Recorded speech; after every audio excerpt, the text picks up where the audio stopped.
तमाम बिगड़े हालात में कवर कर रहे होंगे। और अब बात करते हैं किसान आंदोलन की, जो 8 से लेकर सुबह शाम 5 बजे तक उपवास का कार्यक्रम था। इसके समाप्ति के बाद राकेश टिकैत किसान नेता कुछ कह रहे हैं, ये सुनते हैं।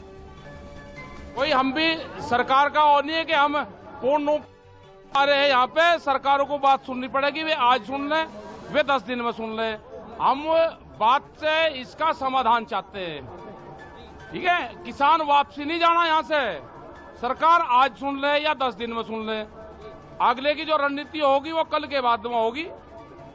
और इस आंदोलन को पूर्ण रूप से शांतिपूर्ण तरीके से सब लोग इसको चलाएं। आंदोलन को ये चलाते रहेंगे हम सब लोग, सारे नौजवान साथी यहाँ पे हैं। पुलिस प्रशासन से भी हैं कि अगर हमारी ट्रॉलियों को रोकी जाएगी तो ऊपर का रास्ता जाम होगा, ये ध्यान से सुन लेना सब।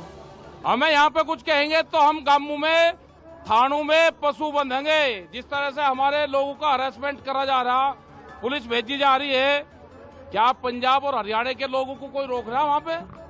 जब वे अपने आंदोलन स्थल तक आ रहे हैं तो हमको भी यहाँ पे आते जाते रहना चाहिए।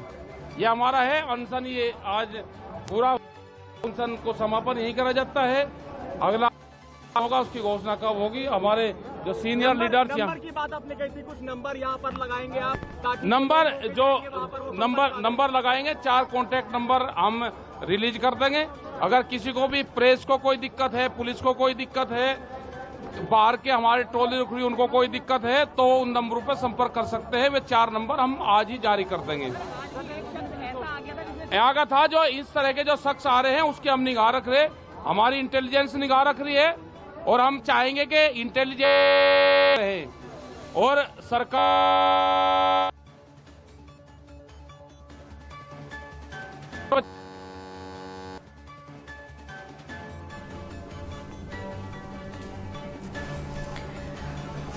तो किसान संगठनों का यही कहना है कि वो अपनी मांग पर अड़े हुए हैं, चाहे 10 दिन का इंतजार क्यों न करना पड़े, वो करेंगे। और कल एक और बैठक होगी जिसमें रणनीति आगे की क्या होगी आंदोलन की, इस पर विचार किया जाएगा। आगे बढ़ते अगली खबर का रुख करते हैं। जम्मू कश्मीर के पुंछ में बर्फबारी के बीच सुरक्षा बलों और आतंकवादियों के बीच मुठभेड़ हुई है। एनकाउंटर में 2 आतंकी ढेर हो गए। इस दौरान एक आतंकवादी को जिंदा भी गिरफ्तार कर लिया गया। तस्वीरें आप टीवी स्क्रीन पर देखिए। खबर है बर्फबारी बढ़ने की वजह से अब जम्मू कश्मीर के मैदानी सरहद के आतंकी घुसपैठ की फिराक में। ये तस्वीरें हमारा पीसीआर आपको एक बार फिर से दिखाए।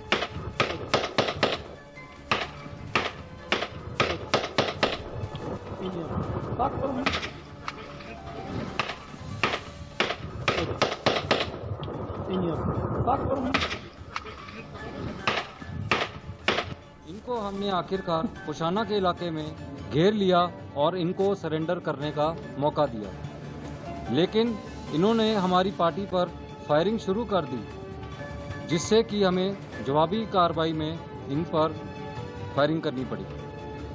फायरिंग के दौरान दोनों आतंकवादी मुठभेड़ में मारे गए।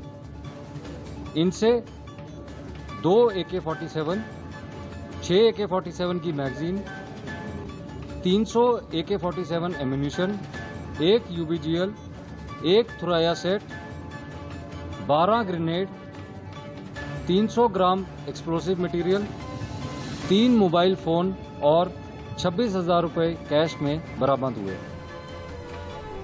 और इस बीच एक बड़ी खबर आ रही है खुफिया एजेंसियों के हवाले से। एक बहुत बड़ी खबर है, DDC इलेक्शन शांतिपूर्ण होने से पाकिस्तान बौखला गया है। जी हां, जम्मू कश्मीर में बड़े आतंकी हमले की साजिश का खुलासा हुआ है। 11 दिसंबर से घात लगाकर बैठे हुए हैं आतंकवादी और LOC के पार बैठे हैं। सुरक्षा एजेंसियों ने एक अलर्ट जारी किया है। और आज जो पुंछ से तस्वीरें हम दिखा रहे हैं आपको लगातार टीवी स्क्रीन पर, आप देख भी रहे होंगे, ये इसी प्रयास का एक हिस्सा है जहां पर 2 आतंकवादियों को ढेर कर दिया गया और एक को जिंदा पकड़ा गया है। बिल्कुल, और शुरुआत से हम आपको बता रहे हैं कि किस तरह से पाकिस्तान चाहता ही नहीं कि जम्मू कश्मीर में शांति बहाली हो, जम्मू कश्मीर एक नई दिशा में आगे बढ़े, विकास की राह पकड़े। और DDC चुनाव जिस तरह से सफलतापूर्वक वहां पर संपन्न कराए गए हैं, उससे पाकिस्तान की बौखलाहट बढ़ गई है।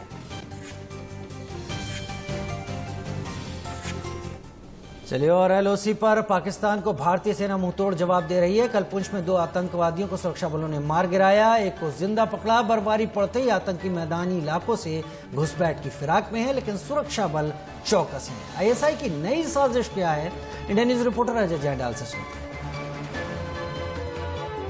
शांति को भंग करने को लेकर पाकिस्तान शायद किसी भी हद तक जा सकता है।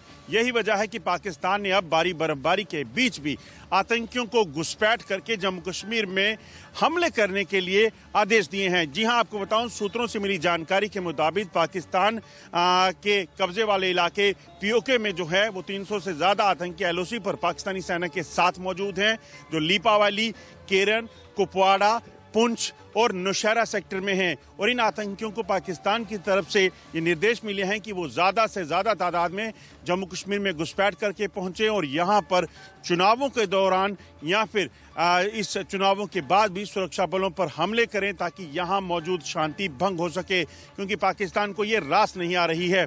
शायद इसकी जीती जागती मिसाल कल सामने आई, जिसमें पाकिस्तान से घुसपैठ करके पुंछ पहुंचे 2 आतंकियों को सुरक्षा बलों ने मार गिराया। वो एक स्नो बाउंड इलाके में, बर्फीले इलाके में छुपे हुए थे और उसी वक्त सुरक्षा बलों को जब जानकारी मिली इनके बारे में तो उन्होंने तुरंत वहां पर ऑपरेशन लॉन्च किया और दोनों ही JKGF यानी कि जम्मू कश्मीर गजनवी फोर्स के जो आतंकी जो लश्कर का एक सब्सिडरी ग्रुप है उसको, उन दोनों आतंकियों को मार गिराया। आपको बताऊं कि पाकिस्तान पर लगातार अंतर्राष्ट्रीय प्रेशर भी बन रहा था कि हिजबुल मुजाहिदीन, लश्कर-ए-तोयबा और अन्य जो आतंकी संगठन है वो पाकिस्तान में जो है वो अपने डेरा डाले हुए हैं, वहीं से यहाँ पर जम्मू कश्मीर में आतंकवाद को फैला रहे थे। मगर इसीलिए पाकिस्तान ने JKGB यानी कि जम्मू कश्मीर गजनबी फोर्स नाम का एक लश्कर तोयबा का एक अलग ग्रुप बनाया है, जिसके जरिए यहाँ पर हमलों को तेज करने की फिराक में है। मगर सुरक्षा बलों ने भी लगातार मोर्चा संभाला हुआ है, चाहे वो LOC हो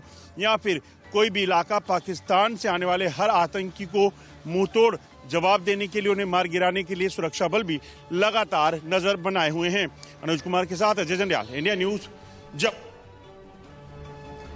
जम्मू कश्मीर के जिला विकास परिषद यानी DDC चुनाव में बीजेपी ने अपनी पूरी ताकत लगा दी है। आखिरी के 2 फेज के लिए बीजेपी ने जम्मू कश्मीर में स्टार प्रचारकों को उतारा है। बीजेपी के शहनवाज हुसैन, केंद्रीय मंत्री अनुराग ठाकुर और मनोज तिवारी इन दिनों जम्मू कश्मीर में बीजेपी कार्यकर्ताओं की हौसला अफजाई में जुटे हुए हैं। केंद्र शासित प्रदेश बनने के बाद बीजेपी के लिए जम्मू कश्मीर का ये चुनाव काफी अहम है, लिहाजा ये तमाम नेता इस DDC इलेक्शन के फेज आखिरी 2 फेज में उतर गए हैं। इन DDC के जरिए जवाब पाकिस्तान को भी दिया जा रहा है, जवाब उन लोगों को जो अब तक घाटी में हुए तमाम बदलावों से नाखुश नजर आते रहे। भारतीय जनता पार्टी यहाँ DDC का चुनाव डेवलपमेंट के मुद्दे पर लड़ रही है। हम टेररिज्म को हटाना चाहते हैं, हम टूरिज्म को बढ़ाना चाहते हैं। ये चुनाव सिर्फ डेवलपमेंट के लिए है। जो लोग इधर उधर की बात करते थे, कहते थे यहाँ कोई तिरंगा उठाने वाला नहीं मिलेगा, तो आप देखिए कि यहाँ पर तिरंगा भी है और ये देखिए ये तिरंगा भी है और मैं तिरंगे को आसमान में लहरा रहा हूँ। यहाँ पर हमारे कार्यकर्ता तिरंगे को लहरा रहे हैं इसी डल लेक के अंदर।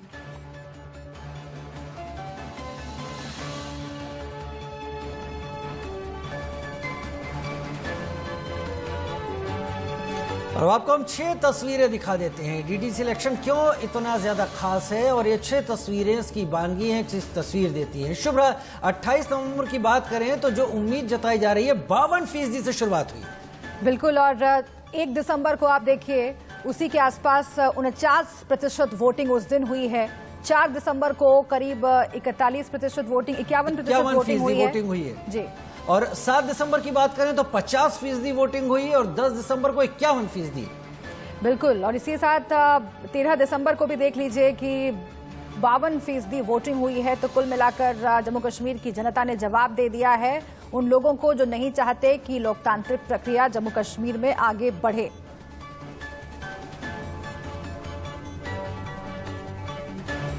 जम्मू कश्मीर में DDC इलेक्शन में बीजेपी ने पूरी ताकत झोंक दी है। बीजेपी के शहनवाज हुसैन से लेकर अनुराग ठाकुर इन दिनों जम्मू कश्मीर में।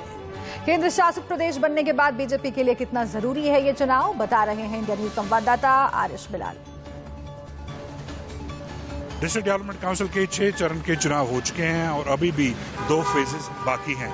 ये मुकाबला सीधे सीधे भारतीय जनता पार्टी और people's alliance for Gupkar declaration के बीच में है। बीजेपी के कई वरिष्ठ नेता पिछले कई दिनों से जम्मू कश्मीर में हैं और वो दूर दराज के इलाकों में भी कैंपेनिंग कर रहे हैं। इनमें अनुराग ठाकुर, शाहनवाज हुसैन और मुख्तार अब्बास नकवी शामिल है।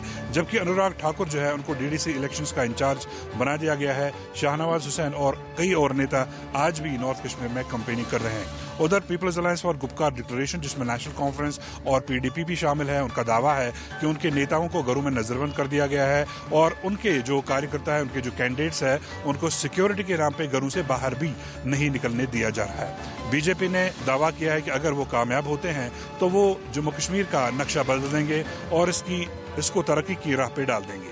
वीडियो जर्नलिस्ट जाहिद अफवाई के साथ आरिश बिलाल, इंडिया न्यूज श्रीनगर। और आरिश बिलाल हमारे साथ ज्यादा जानकारी के साथ श्रीनगर से इस वक्त लाइव जुड़ गए हैं। आरिश, एक तरीके से नाक की लड़ाई हो गई थी डीडीसी के इलेक्शन। गुपकार जहां इसके खिलाफ था इस तरह के इलेक्शन के, वो कह रहा था जो कुछ भी जम्मू कश्मीर में हुआ है, यूनियन टेरिटरी बनाई गई है, उससे वो इत्तेफाक नहीं रखता, लिहाजा इसका बहिष्कार हो। लेकिन ये चुनाव हुए और जहां तक परसेंटेज को देखा जाए तो कहीं बहुत गुपकार अब तक फेल होता नजर आया है। अब इसके जो परिणाम होंगे, जब 2 राउंड और हो जाएंगे, तो वो परिणामों पर भी नजर उतनी ही ज्यादा सबकी लगी रहेगी जितना अभी वोटिंग पैटर्न पर रही है।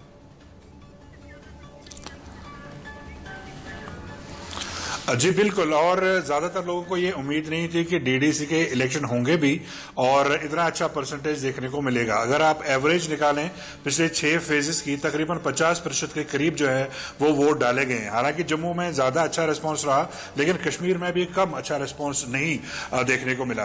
तो अच्छी कई जगहों पर हमने लोगों की लंबी लंबी कतारें देखने को मिली। और जैसे मैंने अपनी रिपोर्ट में बताया है कि ये मुकाबला जो है सीधा बीजेपी और पीएजीडी यानी गुपकार अलायंस के बीच में है, जहां बीजेपी जो है वो लोगों को कह रही है कि अगर वो जीत के आते हैं तो एक नया दौर होगा, तरक्की का शुरू हो जाएगा जम्मू कश्मीर में। उधर दूसरी तरफ जो पीपल्स डेमोक्रेटिक अलायंस है, जिसमें 2 बड़ी मुख्य पार्टियां नेशनल कॉन्फ्रेंस और पीडीपी है, वो लोगों को इसलिए वोट मांग रही है ताकि बीजेपी को बाहर रखा जाए।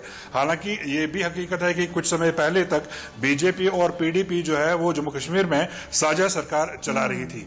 और अब 22 तारीख को जब रिजल्ट होगा तो देखना होगा कि बीजेपी कहां तक कामयाब होती है। आपने बिल्कुल ठीक कहा कि जितना इंतजार इन इलेक्शंस का था उससे कहीं ज्यादा इंतजार नतीजों का है। बहुत शुक्रिया आपका आरिश इस पूरी जानकारी के लिए।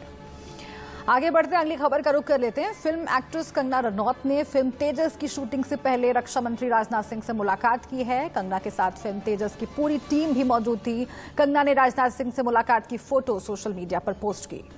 सूत्रों के मुताबिक मीटिंग की इनसाइड स्टोरी यह है कि कंगना एयरफोर्स बेस पर फिल्म की शूटिंग करना चाहती है और मीडिया जगत में इस मुलाकात को इसी नजरिए से देखा जा रहा है। तस्वीरें आपके टीवी स्क्रीन पर कंगना रनौत की मुलाकात रक्षा मंत्री राजनाथ सिंह के साथ फिल्म तेजस की शूटिंग के सिलसिले में पूरी टीम मिलने पहुंची।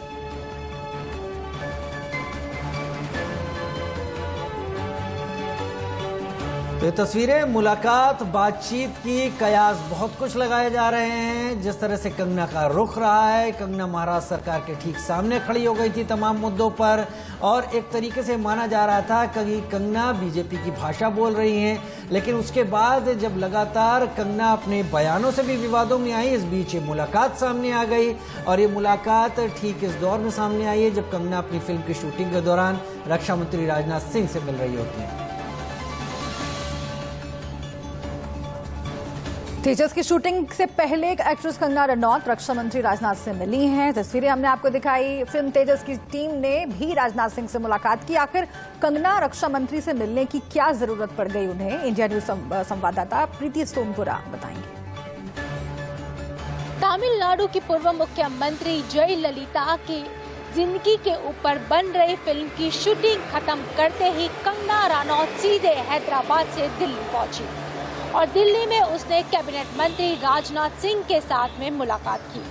और ये मीटिंग काफी अहम बताई जा रही है क्योंकि इस मीटिंग के बारे में ये कहा जा रहा है कि कंगना की जो ये मीटिंग थी वो उसकी अगली आने वाली फिल्म को लेकर थी। कंगना चाहती है कि इस फिल्म की पूरी शूटिंग जो है किसी इंडियन एयरफोर्स के स्टेशन पे हो और इसी के तहत जो है उसकी मुलाकात राजनाथ सिंह के साथ हुई थी।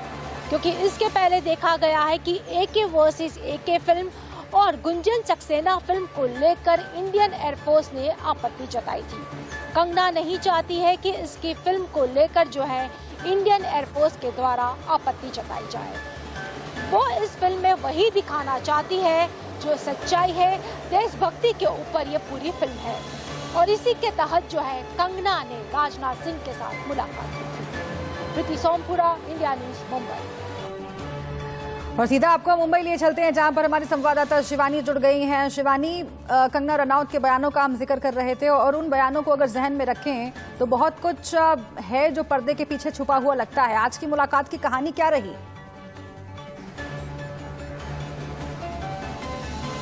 जी बिल्कुल, अगर गौर फरमाया जाएगा तो फिलहाल कंगना रनौत जो हैं वो सूचना मंत्रालय के अधीन आने वाले भारतीय फिल्म और टेलीविजन संस्थान की मेंबर बन चुकी हैं, जिसके कुछ ऑलरेडी बड़े नाम जो डायरेक्टर और प्रोड्यूसर हैं ऑलरेडी मेंबर हैं और यहीं पर मेंबर बनने के बाद वो सीधे राजनाथ सिंह से मुलाकात करने के लिए पहुंचती हैं। हालांकि अपने किए गए ट्वीट में भी उन्होंने यही जिक्र किया कि वो राजनाथ सिंह से अपनी अपकमिंग फिल्म तेजस के लिए आशीर्वाद लेने पहुंची हैं। हालांकि इससे पहले कभी एक कंगना रनौत किसी से आशीर्वाद लेने तो नहीं पहुंची थी, लेकिन लगातार जिस तरह से OTT प्लेटफॉर्म पर फिल्में रिलीज हो रही हैं और उसको लगातार लेकर खेद प्रकट किया जा रहा है एयरफोर्स डिपार्टमेंट द्वारा या जो अन्य डिपार्टमेंट पे निर्धारित फिल्में बनती हैं उसमें तीखी टिप्पणी होती है। तो एक बात तो साफ हो चुकी है कि कंगना रनौत ने जितनी 2020 की कंट्रोवर्सी में अंदाजा यही लगा सकते हैं शिवानी, अंदाजा यही लगा सकते हैं कि कंगना ने चलाया एक तीर है लेकिन निशाने उन्होंने इससे कई साधे हैं। समय आने पर पता चलेगा कि कंगना इस मीटिंग के कितने मायने निकाल चुकी हैं, निकालने की तैयारी में आज रही रक्षा मंत्री राजनाथ सिंह से मीटिंग के दौरान। बहुत शुक्रिया हमारे साथ जुड़ने के लिए आपका। और इसके साथ आज का रिपोर्टर में आज के लिए इतना ही, लेकिन तमाम अहम खबरों के लिए आप देखते रहिए इंडिया न्यूज।